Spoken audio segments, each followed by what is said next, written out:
বহু যুবক আছে নিজের মায়ের মুখের দিকে এতবার তাকায় না, যতবার তথাকথিত তার ওই হারাম রিলেশন আছে যার সাথে, সেই মেয়ে বন্ধু, গার্লফ্রেন্ড, সে জেনার সাথী, তার জাহান্নামে নেওয়ার সাথী, তার দিকে যতবার তাকায়, নিজের মায়ের দিকে অতবার তাকায় না। ফেসবুকে যতবার ঘুরে ঘুরে বেগানা নারীকে দেখেছে, ততবার নিজের ছোট বোনকে স্নেহ মমতার চোখে তাকায় নাই। বহু মানুষ আছে নিজের বিবাহিত স্ত্রীর দিকে ভালোবাসার সাথে এতবার তাকায় নাই যতবার হারাম দিকে সে তাকিয়েছে।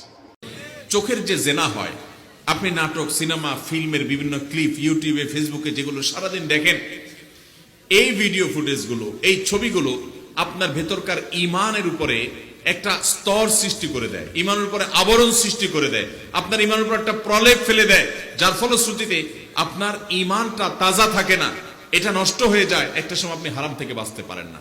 ভাইরা আমার, আল্লাহ রাব্বুল আলামিন আমাদের ধ্বংস থেকে আমাদেরকে বাঁচাতে চান, সেজন্য এইসব গুনাহ থেকে আমাদেরকে বাঁচতে বলেছেন। যদি আপনি বাঁচতে চান, এর জন্য উপায় হলো এই চোখ সম্পর্কে আল্লাহ জিজ্ঞাসাবাদ করবেন এবং এই জিজ্ঞাসাবাদের মুখোমুখি হতে হবে।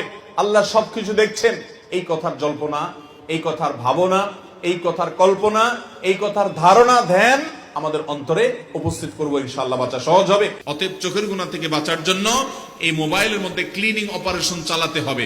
মোবাইল থেকে হারাম জিনিস সব ডিলিট করতে হবে এবং আমার ফ্রেন্ড লিস্টে, ফেসবুকে বাজে জিনিস আসে যার আইডি থেকে, সবগুলাকে ব্লক লিস্টে ফেলতে হবে আমার নিজেকে বাঁচাবার জন্য, এবং হারাম জিনিস দেখা থেকে বাঁচার জন্য সকল প্রকার ব্যবস্থা গ্রহণ করতে হবে। চেষ্টা করবো তো ইনশাআল্লাহ।